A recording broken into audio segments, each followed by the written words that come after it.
Novo estudo sugere que a vida pode ser comum em todo o universo.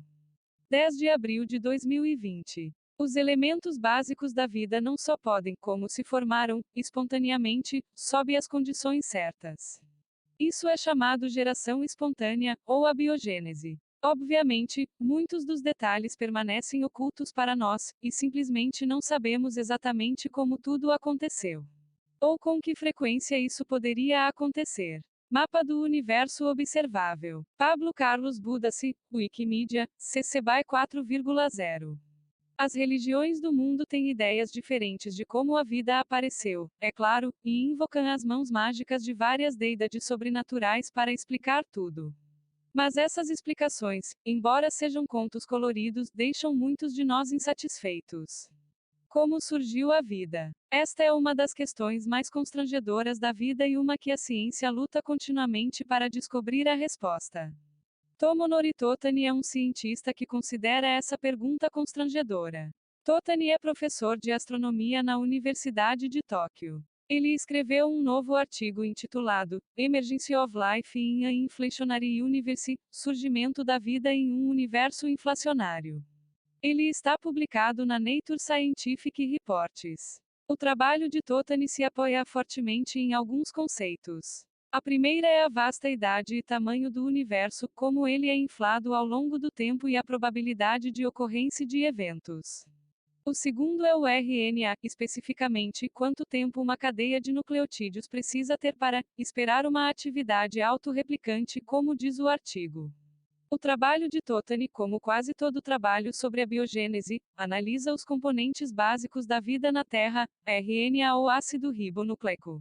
O DNA define as regras de como as formas de vida individuais tomam forma, mas o DNA é muito mais complexo que o RNA. Por sua vez, o RNA é ainda mais complexo, por ordens de magnitude, do que os produtos químicos e moléculas brutos encontrados no espaço ou na superfície de um planeta ou lua. Mas sua simplicidade em comparação com o DNA aumenta a probabilidade de ocorrência por abiogênese. Há também uma teoria na evolução dizendo que, embora o DNA carregue as instruções para construir um organismo, é o RNA que regula a transcrição das sequências de DNA. Isto é chamado de evolução baseada em RNA e diz que o RNA está sujeito à seleção natural darwiniana e também é hereditário. Essa é uma das razões por trás da análise de RNA-x-DNA. O RNA é uma cadeia de produtos químicos conhecidos como nucleotídeos. Algumas pesquisas mostram que uma cadeia de nucleotídeos precisa ter pelo menos 40 a 100 nucleotídeos muito antes que o comportamento autorreplicante chamado vida possa existir. Com o tempo, nucleotídeos suficientes podem formar uma cadeia para atender a esse requisito de comprimento. Mas a questão é: já houve tempo suficiente na vida do universo? Bem, estamos aqui, então a resposta deve ser sim, não é?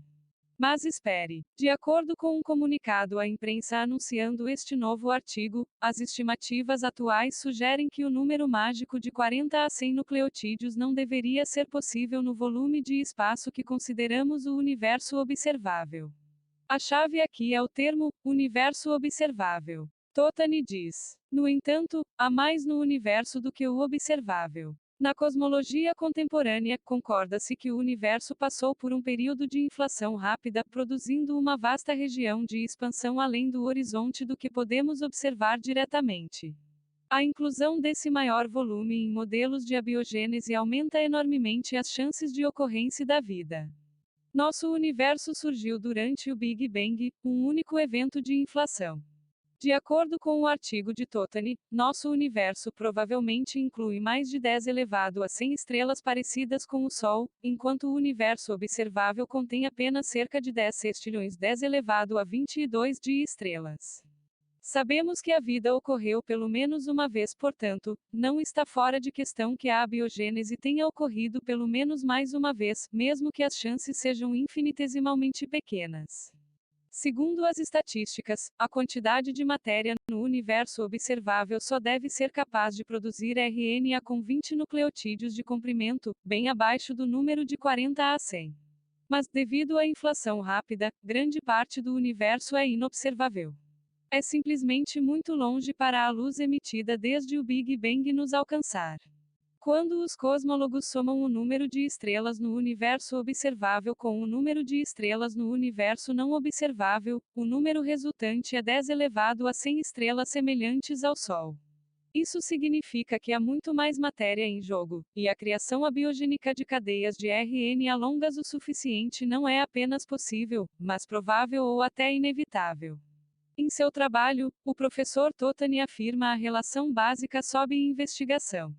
Aqui, uma relação quantitativa é derivada entre o comprimento mínimo de RNA, min necessário para ser o primeiro polímero biológico e o tamanho do universo necessário para esperar a formação de um RNA tão longo e ativo por adição aleatória de monômeros.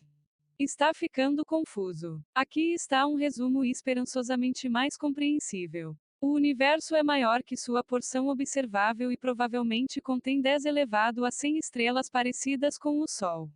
Para que a probabilidade de criação abiótica de RNA em um planeta semelhante à Terra seja igual a 1, ou unidade, o comprimento mínimo de nucleotídeos deve ser menor que cerca de 20 nucleotídeos, o que é muito menor que o mínimo inicialmente declarado de 40 nucleotídeos.